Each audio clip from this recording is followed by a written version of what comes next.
오늘은 마태복음 13장 1절에서 9절의 말씀을 가지고 새로운 스타트업, 직장이나 일이나 사업을 잘 정착하게 하려면 어떻게 해야 할까 하는 말씀을 나누고자 합니다. 성경을 봉독해 드리겠습니다. 그날 예수께서 집에서 나가사 바닷가에 앉으심에 큰 무리가 그에게로 모여들거늘 예수께서 배에 올라가 앉으시고 온 무리는 해변에 서 있더니 예수께서 비유로 여러 가지를 그들에게 말씀하여 이르시되 씨를 뿌리는 자가 뿌리러 나가서 뿌릴새 더러는 길가에 떨어짐에 새들이 와서 먹어버렸고 더러는 흙이 얕은 돌밭에 떨어짐에 흙이 깊지 아니하므로 곧 싹이 나오나 해가 돋은 후에 타서 뿌리가 없어짐으로 말랐고 더러는 가시떨기 위에 떨어짐에 가시가 자라서 기운을 막았고 더러는 좋은 땅에 떨어짐에 어떤 것은 100배 어떤 것은 60배 어떤 것은 30배의 결실을 하였느니라. 귀 있는 자는 들으라 하시니라. 유사히 스타트업이니 벤처기업이니 모험기업이니 이런 말을 많이 합니다. 크게는 애플, 구글, 아마존, 페이팔, 트위터, 우버가 스타트업으로 시작한 기업들입니다. 그런데 이 모험기업을 일으키는데 한 번에 성공하기가 쉽지를 않습니다. 많은 실패를 거치고 또는 아이템을 변경해서 성공하기도 합니다. 우버 택시를 만든 76년생인 트래비스도 마찬가지였어요. 캘리포니아에서 태어나서 여기서 자랐어요. 캘리포니아 대학에서 컴퓨터 공학을 전공했고 친구와 함께 처음 사업을 시작했어요. 98년에 첫 번째 사업을 시작했는데 음악 파일을 교환하는 그 플랫폼을 고객들에게 제공을 했어요. 근데 이게 성공하는 듯 했지만 저작권 관련 소송이 걸리고 해서 처음 사업은 무참하게 말아먹었어요. 그런데 이 트래비스는 포기하지 않았어요. 2001년에 다시 레드수시라는 비슷한 기업을 설립해서 더 좋은 내용을 제공을 합니다. 소송은 끊이질 않았지만 2007년에 1900만 달러의 회사를 매각해서 처음 성공을 맛보게 됩니다. 그러다가 우연찮은 기회에 그 택시를 타는데 30분 동안 잡히지 않는 거예요. 그래서 짜증이 나가지고 스마트폰 그 버튼 하나로 택시를 부를 수는 없을까 하는 생각이 지금의 우버를 만들어낸 것입니다. 우버 택시는 단순히 차를 나눠 타는 것을 넘어서 공유 경제를 손안의 핸드폰으로 실현했다는 것입니다. 이 공유 경제라는 것은 한 제품을 한 사람이 소유하는 것이 아니라 여러 사람이 같이 사용하는 개념을 말합니다. 그러니까 시간과 돈과 장소가 절약이 되는 거예요. 이게 유사히 사회 문제가 되는 환경오염과 경기 침체를 해결할 수 있는 대안으로 떠오르자 성공할 수가 있었다는 것입니다. 이렇게 모험적인 사업이 성공을 하려면 아이디어가 있어야 하고 좋아야 합니다. 둘째는 혁신적인 기술이 있어야 합니다. 세 번째는 그 당시의 시장 상황이 맞아야 한다는 것입니다. 그래야 성공할 수 있다고 말합니다. 우버는 그런 것을 준비했고 상황이 맞았다는 거예요. 그러면 기존에 있는 사업은 어떻게 이런 성공을 만들어낼 수가 있느냐 하는 것입니다. 다시 시작해야 합니까?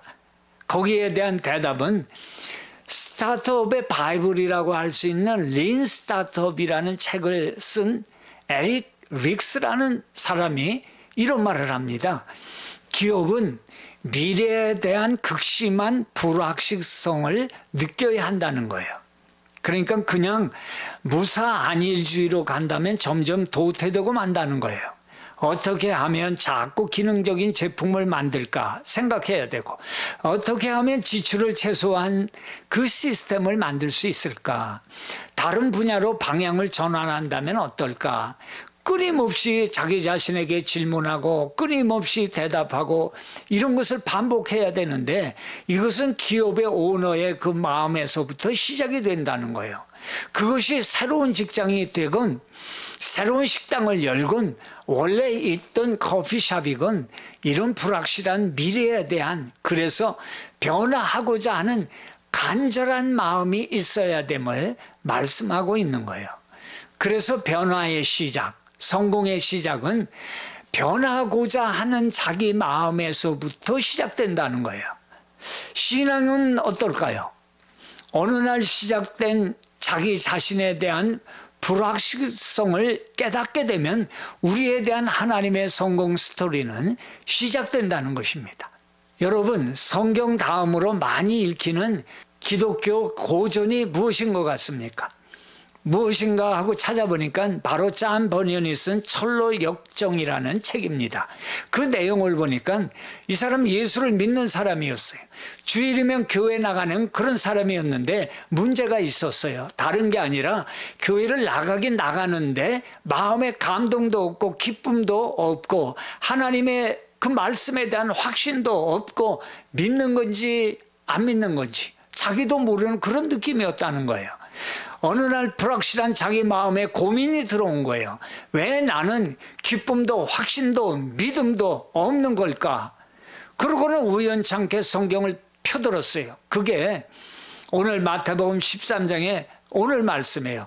눈에 확 들어왔어요. 밭과 씨앗에 대한 예수님의 말씀이 불확실한 마음에 들어온 겁니다. 그리고 읽어보니까 자기는 길가와 같은 마음이라는 것을 보게 된 거예요. 그래서 하나님께 외쳤습니다. 하나님, 나도 열매 맺는 좋은 밭이 되기 원합니다. 그 뒤에 좋은 마음밭이 되어서 철로 역정을 썼다는 것입니다.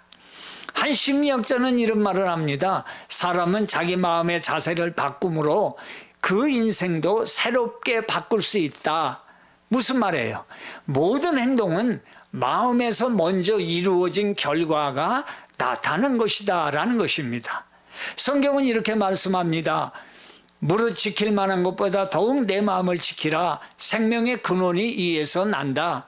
잠언 4장 23절로 말씀하고 있지 않습니까? 오늘 말씀을 보면은 마음의 자살을 어떻게 해야 이 좋은 결과가 나오는가에 대해서 말씀을 하고 있습니다. 여기서 농부는 하나님이십니다. 농부는 아무런 문제가 없어요. 여기서 나오는 씨앗은 말씀을 말해요. 씨앗 또한 아무런 문제가 없어요. 일등품이고 우리가 세상을 살아가는데 절대적으로 필요한 거예요. 또한 이 씨앗은 무한한 가능성을 가지고 있는 거예요. 세상에는 많은 지식과 정보가 있지만 안타깝게도 그 가운데 과장되고 검증되지 않은 거짓이 참으로 많아요.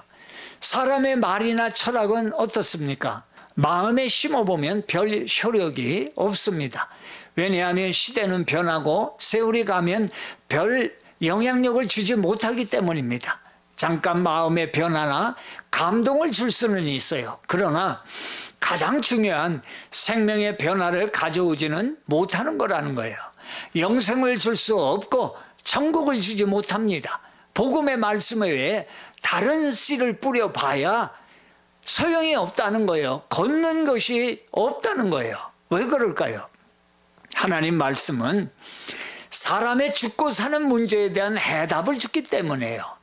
요한복음 5장 39절에 보면 너희가 성경에서 영생을 얻는 줄 생각하고 성경을 상고하거니와 이 성경이 곧 내게 대하여 증거하는 것이로다 이렇게 말씀하죠. 성경은 기록된 성경 말씀과 예수님을 동일시합니다.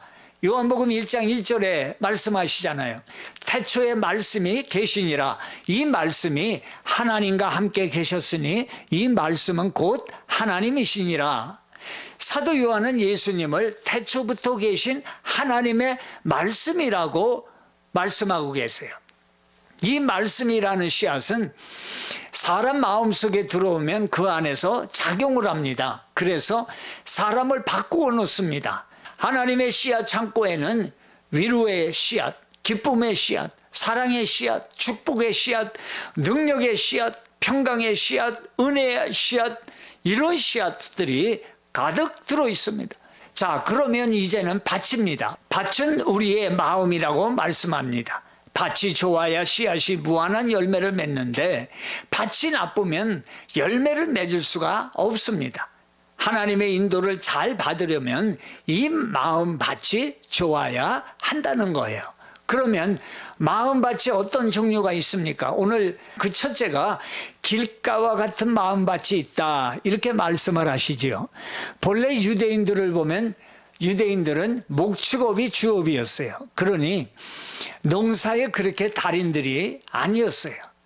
그리고 본문에 나오는 말씀으로 봐서 이 거두는 농작물 수확이라는 것이 그나마 25%밖에 되질 않았습니다. 그래 농부는 씨를 뿌릴 때 이렇게 뿌렸어요. 밭을 갈아놓은 이랑의 농부가 이제 씨앗 망태를 메고 다니면서 씨앗을 훌훌 뿌리기도 했고, 또 다른 방법은 소나 말 같은 가죽 둥이에다가 씨앗을 담은 푸대를 얹힙니다. 그리고 양쪽에 조그맣게 구멍을 내고 걸어가게 하면 양쪽 구멍에서 씨앗이 이게 나오는 거예요. 이게 파놓은 밭구렁으로 다 들어가 주면은 얼마나 좋겠어요. 어떤 씨앗은 밭구렁으로 가지만 어떤 씨앗은 바람에 날려서 사람과 가축이 하도 지나다녀서 그 반질반질해진 길 위에 떨어지기도 합니다. 그런데 떨어지자마자 새가 달려와서는 그걸 먹어버립니다. 그러면 씨앗을 잃어버리는 거예요. 오늘 이 길가의 마음을 말씀하시는데 주님은 이것을 다친 마음이라고 말씀하세요. 하나님의 말씀인 이 씨앗이 우리가 듣거나 읽을 때에 우리 마음에 뿌리를 내려야 하는데 마음이 딱딱히 닫혀버리니까 말씀이 들어오지를 못한다는 것입니다. 무슨 말인지 귓가에 맴맴 돌다가 가버리고 생각은 이미 다른 데로 간지는 아마 대표기도 할 때부터인지 모릅니다. 어찌하겠어요? 마음은 왜 닫혀 있을까? 그 이유가 여러 가지 있겠지만 먼저는 마음속에 있는 교만이라는 거예요. 교만은 자기가 잘났다고 생각하는 것이지만 그 바탕은 열등감이라는 것입니다. 그래서 서로 대화할 때 보면 상대방의 말에 잘 호응하는 사람이 있는가 하면 어떤 사람은 괴로운 얼굴을 하고 있습니다. 왜냐하면 말을 그대로 받지 않고 항상 말을 하는 상대와 자기와 비교를 하고 있다는 것입니다. 두 번째 보면은 결정적으로 교만은 한마디로 말해서 나는 하나님 없이 살 수 있다는 것입니다. 하나님 말씀이 필요하지 않다는 거예요. 내가 다 합니다. 하나님 필요하지 않습니다. 내 가정 내가 알아서 합니다. 내 사업 내가 알아서 합니다. 내 새로운 일 내가 알아서 합니다. 그런데 결국은 자기가 책임질 수 없는 상황이 올 때에 해결하기에는 너무 늦었다는 거예요. 그러나 끝까지 버티는 마음, 그게 바로 교만이라고 말하는 거예요. 둘째는 길가 같은 마음은 두려운 마음이라는 거예요. 말씀은 듣고 읽었는데 마음에 감동이 오질 않아요. 그런데 우리 속에서 항상 두 마음이 싸우지 않습니까? 내가 그대로 순종하겠습니다, 이렇게 결심했는데 속에서는 야, 진짜로 그렇게 하라시면 어떡하지? 두려운 마음이 생깁니다. 좀 더 지나면 그렇게 말씀대로 하면 세상에 살 사람이 어딨냐 스스로 묻고 위로하고 대답합니다. 입술은 원하고 있는데 마음은 그렇지 않다는 겁니다. 그런데 신앙은 자전거 타기와 같아서 페달을 밟지 않고 그대로 두면 달리던 힘으로 어느 정도는 앞으로 갑니다. 그러나 어느 정점에 도달하게 되면 쓰러지게 되어 있다는 거예요. 디모데후서 1장 7절에 보니까 하나님이 우리에게 주신 것은 두려워하는 마음이 아니요 오직 능력과 사랑과 절제하는 마음이라고 기록하고 계세요. 무슨 말씀이에요? 하나님께서는 우리가 옳은 일을 할 용기를 갖게 도와주실 수 있는 분이시고 아무도 비겁함에 굴복하기를 바라지 않으신다는 것입니다. 한마디로 두려움 때문에 그분이 기뻐하시는 일들을 하지 못하게 되기를 바라지 않으신다는 것입니다. 셋째, 그 쓴 마음이라는 것은 길가입니다. 그건 원망하는 마음이라는 거예요. 항상 마음에 생각하기를 나는 피해자다라는 의식 속에 살아가는 사람입니다. 내가 이 모양이 된 것은 누구 때문이고 결국 화살은 하나님이 이룰 수가 있냐라는 상처받은 마음을 말하고 있는 거예요. 사무엘상 9장에 보면 이스라엘의 초대왕 사울이 나옵니다. 왕을 뽑는데 사무엘이 백성을 미스바로 모이게 하죠. 미스바는 뭐 술집이 아니고 지켜본다라는 뜻을 가진 지역의 이름이에요. 거기서 이제 백성의 소원대로 왕을 뽑습니다. 베냐민 지파가 뽑히고 이제 가족별로 모이게 하고는 뽑는데 사울이 뽑힌 거예요. 그런데 이 사람 불러 대답도 없고 찾아도 없는 거예요. 사람들이 흩어져서 찾고 있는데 이 사람 사울이 어느 커다란 진보다리 뒤에 숨어 있는 거예요. 찾았다 하고 데리고 오는데 보니까 키가 보통 사람 어깨 이만큼 컸어요. 얼굴도 잘생겼고 그렇게 수줍어하고 겸손한 사람이었어요. 왕이 되었습니다. 그런데 사람이 변해요. 어떻게? 하나님의 권위를 넘어서는 거예요. 블레셋과 전쟁을 하려고 하는데 적군은 늘어나고 사람들은 동요하고 사무엘은 기다려도 안 오는 것 같고 에라 하고는 제사장이 드려야 할 제사를 자기가 드려버리는 거예요. 자기가 해서는 안 될 일을 해버린 거예요. 사람이 두려움이 임하니까 말씀이고 뭐고 내가 살아야겠다는 생각이 들 수가 있는데 이때 잘해야 된다는 거예요. 하나님께서 이 상황을 모르고 계셨을까요? 전쟁을 시작하신 이도 하나님이시고 진행하신 이도 하나님이신데 하나님이 요구하시는 것, 그것이 무엇입니까? 그것은 말씀에 대한 순종이 먼저냐 아니면 환경에 대한 순종이 먼저냐를 보고 계신다는 것입니다. 그 말씀에 대한 순종이 바로 겸손이라는 거예요. 누가 왕을 가르치겠어요? 누가 왕을 훈계하겠어요? 하나님은 상황의 어려움을 통해서 우리에게 하나님의 말씀을 들을 수 있는 귀를 열어주신다는 것입니다. 그 상황을 자기 힘으로 넘기려고 하면 넘겨지지도 않을 뿐더러 오히려 상황이 악화되는 것입니다. 사울 왕의 이 교만은 자기 출생의 약점을 감추기 위해서 내가 할 수 있다, 나는 한다, 더 강한 척 할 수 있었는지 모릅니다. 그러나 그 속에는 작은 지파 출생, 작은 가족 뭐 이런 것들이 열등감으로 존재했는지 모른다는 것입니다. 그 열등감의 대상이 다윗 아닙니까? 온 일생을 다윗 잡으러 다니다가 나라 망쳐버리고 결국 자기도 적국의 손에 죽고 맙니다. 내가 왕이다. 교만한 마음이 드니까 자기보다 못할 적에는 용납이 됐는데 다윗이 자기보다 더 나아지고 칭찬을 받으니까 그건 못 참는 거예요. 열등한 자기 과거를 지우려고 한 것입니다. 그게 길가의 마음이라는 것입니다. 하나님의 말씀을 모르는 사람도 아니에요.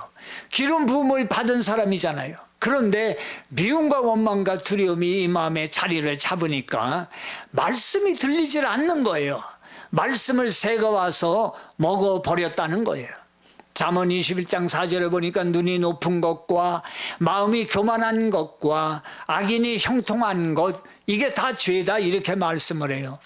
그래서 우리는 끊임없이 예수님을 바라봐야 되는 것입니다. 그의 십자가를 통한 승리를 바라볼 때만이 우리가 승리하게 될 줄 믿으시기를 바랍니다. 둘째는 흙이 얇은 돌밭에 떨어진 씨라는 거예요. 이 팔레스타인 땅은 석회석 위에 얇은 흙이 덮여 있는데 씨가 거기 떨어지면 바위에 따스한 온기에 의해서 싹이 나오지만 뿌리를 내리지 못하고 자라질 못하고 죽어버려요. 마음의 밭도 이런 마음이 있다는 거예요. 자, 말씀을 받을 때 기쁨으로 받아요. 잠시 믿어요. 감동도 받고 눈물도 흘리고 찬송도 부르고 뭐가 되는 것 같아요. 그런데 환난이 오고 어려움이 오고 그러면 쉽게 신앙을 포기해버리고 얼마 지나지 않아서 자연인으로 돌아가버리고 만다는 거예요. 뿌리를 내리지 못합니다. 왜 그럴까? 이유 중 하나가 바쁘다는 거예요. 세상이 얼마나 바쁜지 모릅니다. 놀면 노는 대로, 일하면 일하는 대로 바빠요. 빨리빨리는 더 이상 한국말이 아니라는 거예요. 인터넷 사이버 세계에 들어가면 1, 2초 기다리는 게 얼마나 길게 느껴지는지 몰라요. 버퍼링이라도 나면 어쩔 줄 몰라 합니다. 아메리칸 데모그래피라는 잡지에서 미국인은 더 이상 얼린 주스액을 담은 이 캔, 더 이상 안 산다는 거예요. 왜냐하면 그거 녹을 때까지 기다릴 수가 없다는 거예요. 급하다는 것입니다. 하나님께서 말씀하시고 대화 좀 하자 하시는데 시간이 없으니 빨리빨리 하라는 거예요. 하나님, 제가 지금 너무 바빠서 나중에, 그렇지 않으면 지금 당장 해결해 주시던가요? 기다림이라는 단어는 낯설은 단어가 되어버리고 말았다는 거예요. 그 결과 우리는 우리에게 말씀해 주시고 싶은 하나님의 말씀을 놓쳐버리고 만다는 것입니다. 말씀이 뿌리 내리지 못하는 이유 하나 또 보니까 환난과 핍박이라는 거예요. 환난이라는 말은 밀어내다 몰아내다 이런 뜻을 가졌어요. 마음에서 평강을 몰아내는 게 환난이에요. 핍박은 도망가는 노예를 잡기 위해서 개를 풀어놓은 그런 형편이에요. 그냥 앞만 보고 도망을 가는데 뒤에서 개가 짖으면서 쫓아오는 거예요. 앞에는 절벽입니다. 어떡합니까? 몰리면서 마치 개에게 쫓겨가듯 쫓겨가는 심정. 그것이 바로 환난과 핍박이라는 거예요. 그때 살 수 있는 것은 믿음을 말씀에 내리는 자만이 살 수 있다는 거예요. 누가복음 5장 5절에 보면 그런 말씀이 있잖아요. 시몬이 대답해 이르되 선생님, 우리가 밤이 새도록 수고하였으되 잡은 것이 없지만은 말씀에 의지하여 내가 그물을 내리리다 하고 그렇게 하니 고기를 잡은 것이 심히 많아 그물이 찢어지는지라, 이렇게 말씀하잖아요. 예수님만이 우리를 건져내어 축복하시는 분이심을 믿으시기를 바랍니다. 어떤 젊은이가 추운 겨울날 오토바이를 타고 달립니다. 얼마나 춥겠어요. 너무 추워요. 찬바람이 옷깃을 헤집고 들어와요. 옷 뒷면은 바람에 날려 살은 드러나지요. 단추를 잠가도 머리를 숙여도 안 되는 거예요. 생각도 못해서 세워놓고서는 옷을 뒤집어 입고 이제 달리는 거예요. 단추 부분이 뒤로 가고 뒤가 앞으로 온 거예요. 달리니까 옷이 달라붙는 게 너무 좋았어요. 너무 신이 났던가 그만 얼음판에 미끄러져 버렸어요. 기절해 버렸어요. 사람들이 다 달려왔어요. 이 사람의 옷 상태를 보니까 머리가 돌아간 것 같이 보인 거예요. 왜냐하면 옷을 거꾸로 입어 놨으니까 말이에요. 청년 몇 명이서 그 어깨를 붙들고 목을 획 돌려놓았어요. 근데 이게 아니었잖아요. 너무 추워서 옷을 뒤집어 입은 게 화근이 된 거예요. 환난과 핍박 속에서도 말씀의 옷을 제대로 입고 있어야지 마음에 안 든다고 나름대로 뒤집어 입으면 큰일 난다는 거예요. 우리 예수님은 말씀이 육신이 되어 이 땅에 오신 분이십니다. 꼭 붙드시기를 바랍니다. 셋째로 가시떨기에 뿌려진 씨입니다. 여기서 볼 것은 땅은 아무런 문제가 없어요. 밭이 손질되어 있지를 않은 거예요. 씨가 뿌려졌는데 잘 자랍니다. 그런가 보다 했는데 얼마 지나고 보니까 옆에서 잡초도 덤불도 같이 자라고 있는 거예요. 둘 다 잘 자라요. 그런데 얼마 지나고 보니까 잡초가 더 잘 자라는 거예요. 나중에 잡초만 자라고 신기한 씨는 흔적도 없이 사라져버리고 만 거예요. 이것은 두 마음을 말해요.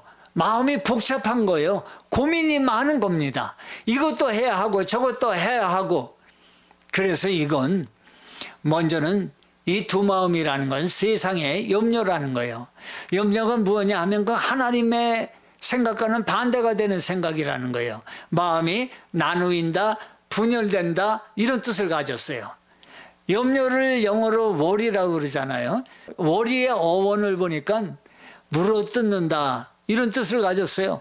짐승이 이빨로 목을 꽉 물어서 질식해 죽인다. 이런 아주 흉악한 뜻이에요. 염려는 사람을 질식시켜 버린다는 거예요. 영혼과 육체를 물어뜯어서 서서히 죽어가게 하는 거라는 거예요. 그러기에 염려처럼 무서운 것이 없다는 것입니다.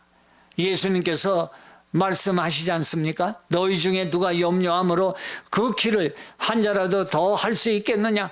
염려하는 것의 대부분은 쓸데없는 염려라는 거예요. 목숨을 위하여 무엇을 먹을까, 무엇을 마실까, 몸을 위하여 무엇을 입을까 염려하지 말라. 그 당시 보니까 먹을 것이 심각했어요. 마시는 것도 마찬가지예요. 무엇을 먹을 것인가, 무엇을 마실 것인가는 생존과 직결된 염려였습니다. 겉옷 하나로 생활하던 시대에 무엇을 입을 것인가의 염려, 그 염려 역시 사느냐 죽느냐야 이런 염려와 다를 바가 없었다는 것입니다. 그런데 예수님께서 염려하지 말라 말씀하시는 거예요. 목숨이 음식보다 중하지 아니하며 몸이 의복보다 중하지 아니하냐 말씀하시잖아요. 우리가 살다 보면 굶을 수 있고 목이 마를 수 있어요. 옷이 없을 수도 있어요. 그러나 하나님은 그것보다 귀한 목숨을 잃어버리도록 버려두지 아니하신다는 사실입니다. 왜 그렇습니까? 예수님은 십자가에서 내가 목이 마르다 하셨잖아요. 돌아가시는 현장에 사실 한 모금의 물을 마신다고 뭐가 달라지겠어요? 그런데 목이 마르시다 하셨거든요. 하나님의 말씀을 이루기 위한 순종이었어요. 바로 우리의 인생의 목마름을 해결해 주시기 위한 하나님의 사랑이었다는 것입니다. 예수님이 십자가에서 염려를 다 안고 죽음으로 해결해 주신 것입니다. 그러면 그 이유를 하나님이 책임져 주신다고 말씀하고 계시는 거예요. J.C. 펜이 백화점이 있어요. 이 J.C. 펜이라는 분이 세웠는데 목사님의 아들로 태어났어요. 사업했지만 망했어요. 빚지고 시달리게 됐어요. 걱정, 근심, 염려 뭐 이만저만이 아니었어요. 건강 악화되고 나빠졌어요. 이 펜이는 패트클릭이라는 병원에 격리 수용이 되었어요. 무거운 몸을 이끌고 어디 소리가 나길래 그곳을 찾아갔더니 기도회가 열리고 있었어요. 뒷자리에 앉았는데 너 근심 걱정 말아라 이 찬송이 들리는 거예요.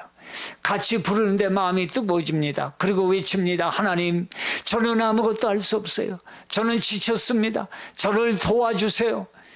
그 후에 마음속에 무거운 짐이 옮겨지고 그 방을 나올 때 새로운 사람이 되었습니다라는 고백을 드릴 수가 있었다는 거예요.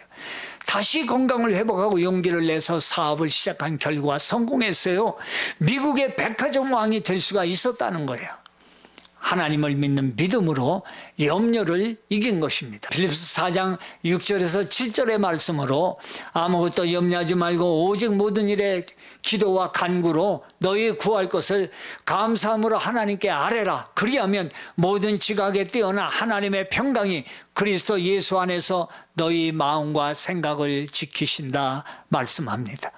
예수님은 자신의 목숨까지도 하나님께 맡겼어요. 십자가에 죽으셨지만 하나님이 다시 살리사 하나님 보좌 우편에 앉히셨어요. 두려움과 염려의 종말이 뭐예요? 죽음 아니에요. 근데 그 죽음을 이기시고 부활하신 예수님의 평강이 임하게 된다 말씀해 주는 거예요. 그 주님을 바라보시며 승리하시기 바랍니다. 또 하나는 재물의 유혹이에요.